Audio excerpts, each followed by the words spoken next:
There are many ways to make a model look good, but some shots can only be acquired with a gimbal. I met up with my friend Susie in brutalistic Berlin architecture, the perfect setup to show you my 8 favorite gimbal moves you can test out and add to your skill set for your next film.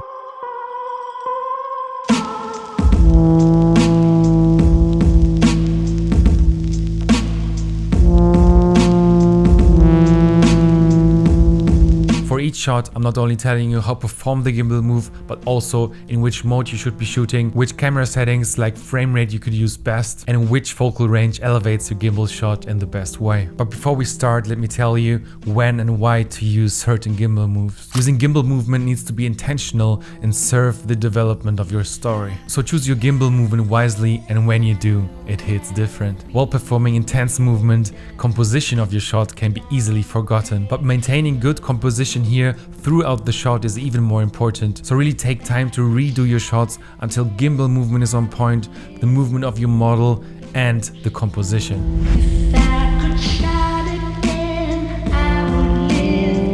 Let's start with a classic, the orbit shot. It's great to showcase your talent in a scenario, symbolizing orientation, searching and seeking. Choose contrary movement for more energy, meaning the model turns around one side and you turn the other. This creates intense energy with a lot of background movement. If you want to capture more of the model's emotion, you can match the movement and have more screen time of her face. Don't only do the orbit shot on neutral level. I love to use low angles to give your talent more power, a hero shot, being in control of the scenery, and I also love to use high angles to make your talent more vulnerable, submissive, and give a whole nother look on the location you're shooting at. For very smooth rotations, try to keep the same distance to your model on the whole turnaround. For a more dynamic development throughout the shot, you can increase or lower distance. In all orbits mode, I'm setting the gimbal to pan mode only for maximum control. And I choose reactive setting with medium speed. Choose 24 frames with the right shutter speed for dramatic background motion blur,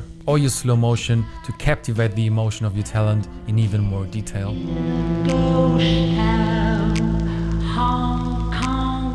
The reveal push-in shot is great to establish a scene and to reveal your model for the first time. You can make this even more snappy by matching the model's movement to your tilt. Do that with a turnaround, starting with her back to you and then moving towards the camera with the face looking into the camera or looking into distance. Use the tilt and pan mode here with medium or fast speed. Using 24 frames here can give you a lot of motion blur when you start filming the floor, but compositing your model with this complex movement can be quite difficult. So if you want to be safe, use slow motion for flexibility in post. What I love to do here is to add a speed ramp, speed up the reveal at the beginning and then slow down once the model is revealed. For me here, 35 to 50mm works best. You got less distraction, more focus on your model and more motion blur while tilting up. For a full body shot to reveal her outfit in a fashion film, use a wide look from 16 to 24mm. We all love some drama and the chasing shot can be the right tool for that. You can perform this by following up the model. You run first backwards or from the side. If you combine those 3 different angles in different focal ranges, this can make a really cool chasing scene. I love to film this in pan mode and lock my axis for maximum control while running. Just take care that you and the model have the same pace while running. What helps is to perform it a couple of times until you're matching the speed. If you want the highest level of energy, go with 24 frames. But again, if you want to capture the emotion of the model running, go with high frame rates. 24 to 35mm for me works best on this shot to balance surroundings and model. As a contrast, you can also work with a telephoto range of 50 to 70mm for emotional details while the model is looking back.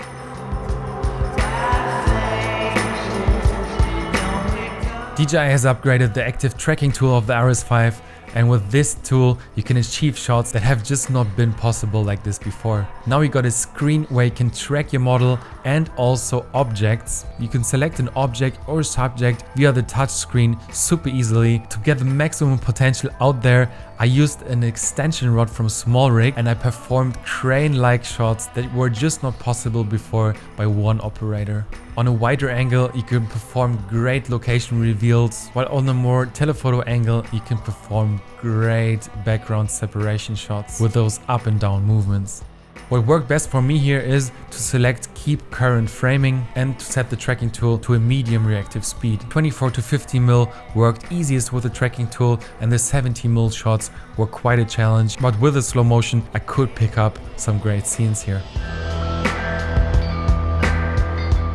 Now let's go crazy with the Dutch angle FPV shot. In FPV mode you unlock all axes and you can move around freely with your gimbal. This works great with matching movement and dancing of the model, creates an immersive feel of movement, losing control, emerging into model's movement. This is a really complex shot with a lot of movement, so really try to match the movement of the model to your movement to not get too crazy and to not disturb the viewer too much. Using high frame rates here is the best to really pick out scenes where all these three components are on point. Try to communicate with the model that she tries to match the pan, tilt and roll of the gimbal. Try to do some artistic moves with her hands, arms up is what I love to do. Performing twists. Best outcome for me comes here with portrait focal ranges where you get focus on emotion and detail of her face, hands and body movement.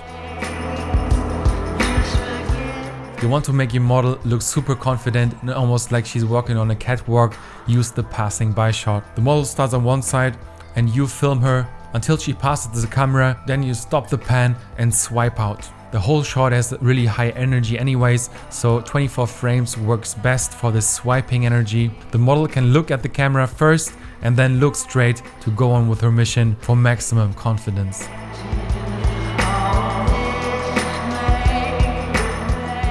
The POV lock shot is something unusual. You give the gimbal to the model and she's holding the camera towards her, performing turns while trying to keep the gimbal centered. This creates an immersive feel. You can also use this in slow shutter to make the background really blur away. This can be used for a high confusion vertigo scene. You want to use the pan mode here and take your time practicing with the model so she gets used to the movement and matches the composition. 24 frames works best for cinematic motion blur and to use the slow shutter effect. I would go wider here from 24 to 35mm to make it easier for the model to center herself in the frame. In this case, I would say wider is better.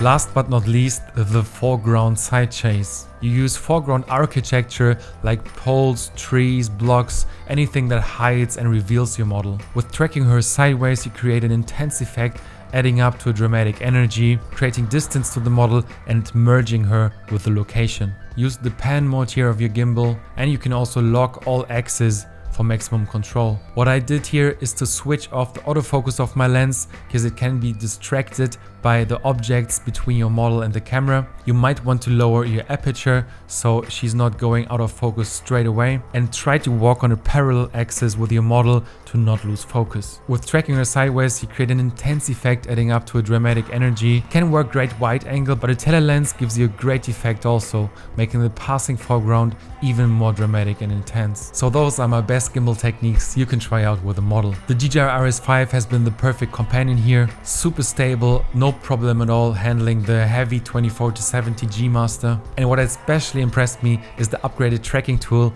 With the touchscreen you got now, you can select subjects, objects. I also love the improved calibration mechanism for smooth adjustments here. And basically with a crane you can perform gimbal moves that needed a whole film crew before.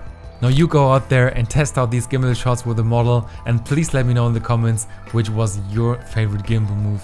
Peace.